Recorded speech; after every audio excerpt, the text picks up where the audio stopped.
Yours is a mind game technical. Yes. His is a input technical. Yep.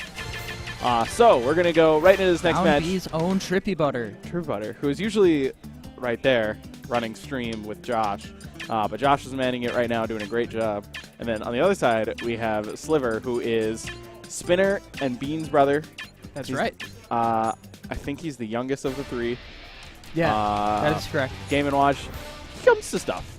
Yeah, He doesn't go to everything, but he does come to stuff. It's kind of the only Game & Watch main that I can think of besides Fluffy. Fluffy, yeah. That's it. SLIVR also has a Charizard. It's not as good as his Game & Watch. But that's true of most people's Charizards, I would say. Not as good as this right here. Character here. This is Glass Cannon the match. This is absolutely. floating Glass Cannon versus Fastball Glass Cannon. Yeah, so I'm curious which of Game & Watch's tools he'll be using most often here. I think forward air is going to have a lot of good spacing options against Fox, because Fox is back air, yeah, always Fox back is air. range, not super great. Okay. Curious, yeah, the down tilt. I was curious if he would be using the down tilt to kind of keep him out. Oh my so gosh. He just invincibility through two of those things. Yeah, Trippy is gonna have to be really careful. You can't go autopilot against Game & Watch because of that up smash. It's so good. He'll punish you for stuff you were like, wait a second, no, that was supposed to hit you. You weren't in shield, and you know you were doing something. Oh yeah, and it's super easy to get greedy when you see somebody charging a smash attack. And the good Game & Watch mains will play with you with that. Surprised we didn't see any. Oh, catches the roll in. That has so much range. One thing that I noticed SLIVR liked to do when we played at the monthly is use an up smash at the ledge to bait the roll on, and then use the down smash to catch the roll. That time he didn't even need to bait it, but the up smash, same much like concept the Mario Brothers, very kind of legless. So we're gonna see. Hey, good comeback from Trippy there. Taunt, he didn't taunt right there, but Fox's idle animation to get bodied. He did his little come out. Yep. Oh yeah, no, I will think that to taunt when I'm playing online a lot. You know, it's like, oh, all right, time to go in, and then I get bodied. Trying to read a roll there, but you know, I don't know that such a read right there is going to do much, especially if you think that you have someone's habits on lock. It's better to hold it for the kill option rather than just get it while you're in neutral and it does 18% with no follow up. Sure. That up smash, it's just like very little reason not to just throw it out in a situation like that where you're right on top of them and then they would have to go into shield. I thought that was going to hit. I thought he was going to hit right through that illusion. Ooh. God, Game & Watch's down tilt is so hilarious. Manhole cover. It's one of those ones where you're like, well, this move, like, in theory should be bad. It doesn't have, like, a lot of range, and it has a win box for most of it. But then you get hit by it, and you're like, that was a Sakurai angle? Oh, I thought that might have been. I think he could have just, like, up smashed right off the ledge there. Didn't look like he was ready for that. You cannot jump if Game & Watch throws you. That was so close. That dare on that up smash, that was so close. Like, Fox's hitbox is barely beyond his foot, but it's really important that he has tangibility there because had SLIVR tried to counterattack, might not have worked. Right. And so he tried to jump out, but he just barely kind of got caught. And if he had air dodged, Fox might have been able to punish him for it, depending on how fast SLIVR falls. And here it is. Charizard. Yeah. I thought SLIVR did pretty well in that match. I personally wouldn't change characters there if you're doing, pretty close. And right there, that was like 90%. It was just a Game & Watch early. However, he knows he has counter pick advantage he can take. Duck Hunt? Oh, boy. Okay. So is he going to camp under the trees? Because, see, there's this big stage, and there's a little bit of a no-go zone over there. And if you go into that no-go zone, bad things are going to happen. I continually go into that no-go zone against Kirby's. Oh, yeah. Yeah, so what is that going to kill at in this match? It's super early. 60? Yeah. Probably. Like, if you get to that very top one. Oh, my gosh. Okay, yeah, so trippybutter is going to have to be super careful already under the tree.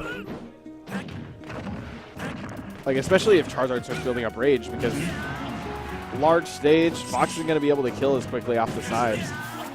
Yeah, I mean, up throw onto any of the ones over on the left are going to do it. Wow was a really long-lasting hitbox there. And for people that don't know, I'm fairly certain that Charizard's up tilt has more knockback than his up Sliver throw, almost or had than the his grab up there. smash. Get down from up there. Oh, nice rock smash. Great rock smash, knowing that Trippy was going to try to catch some kind of landing. Basically a counter. And he forward smashed Trippy's shield, and that was not the move. Remember, guys, that is at 0, so you got to be saving your smash attacks until you know they're going to hit, or they're, you know, when you do hit, the reward is worth the risk. Right there, that 17% you were going to get, probably not worth it. Nope. Could have definitely just down throw forward air. Done the same I amount. almost wonder, though, if that was like supposed to be a buffered dash or something like that. That he's gotten the sour spot on that like 3 times this game already. And trippybutter has absolutely turned this around. But once again, it's actually looking a lot like game 1.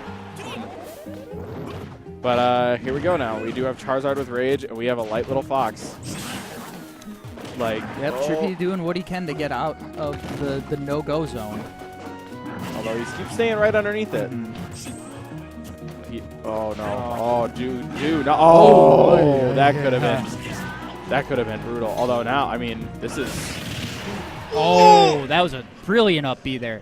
The armor on that move. That was. You got to be aware of that. And, so smart. Both of the kills there were armor kills. Down B armor, up B armor.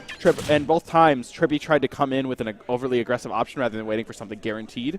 When you have to think that Charizard does have these options that are going to avoid them. I didn't think the up B was going to kill that early, though, man. Up B is strong. And with that 120 strong. Rage, they were like fairly high up because they had the boost from the dog. He jumped and then jumped again. Yep. And Fox is Fox. And then he tried, he baited the air dodge. Okay. Okay. This just happened. Yeah, I mean, with Charizard, it can be super easy to wall him out with projectiles, so I understand this move. Charizard's ground speed is actually not awful, though. Air speed, that's a bit of a different story. Link has a lot of good tools to prevent grabs, though. Just his jab is super good. His jab. Disjointed and fast. Nair. Forward tilt will do it. Nair is super, super strong, and it has very little landing lag.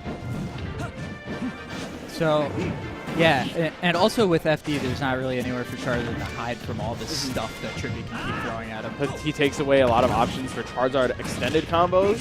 He gets rid of a lot of options as far as up throw killing super early. Yep. Can't catch landings as well. But that being said, Link's up smash, very similar to Charizard, multi-hit, trying to catch a landing or an air dodge because it lasts a little longer than the rest. Back hit, Nair, lands, and up smash is very good stuff. Ooh. But once again, tries to catch that landing. Oh, and that landing with Dare. You gotta be super careful. It's so much landing lag. Rolls in, gets away with it this time. Oh, boomerang, no follow-up. Great patience I like that there. F tilt. See, if he F tilts instead of... Oh, there we so go. Good. And the bomb covers that other side. Wow. That. And that is just Charizard having such a huge hurt box right there, because that did not look like it should hit. Although that could have been a much harder punish, I think, too, right there. Oh, sure. Oh, hey. Just pulled back the neck. Sword went right in between, and he hit in between jab 1 and 2. Oh, Charizard can jump out of that at 15. I did not know that. Yeah. And it's so much safer to do that with Charizard with that additional jump than it is with most characters. You could be setting yourself up for a different follow-up if you jump out of it. Oh, that roll behind barely worked. Gotta be careful with that up smash there. It is one of the best up smashes in the game, in my opinion. Being multi-hit, having very large range, as we saw earlier. SLIVR getting his stuff now. Does not take many hits to get an opponent to kill percent. He gets the up smash, which once again, guys, I think, I like the up B. It was a little preemptive, I think. Got to DI out on that because otherwise you get this like pseudo Bowser effect that isn't. Oh, and the forward smash kills from center stage. SLIVR's Charizard coming in and doing the work. I feel like every time we try to talk, Charizard just gets a big hit in. Yep. And we have to like stop and go, well, this is what happened there. Charizard hit somebody. Neutral breaks. It's terrifying. Because, Trippy definitely played those kind of like chip away characters, and then they come in for like a really powerful kill move.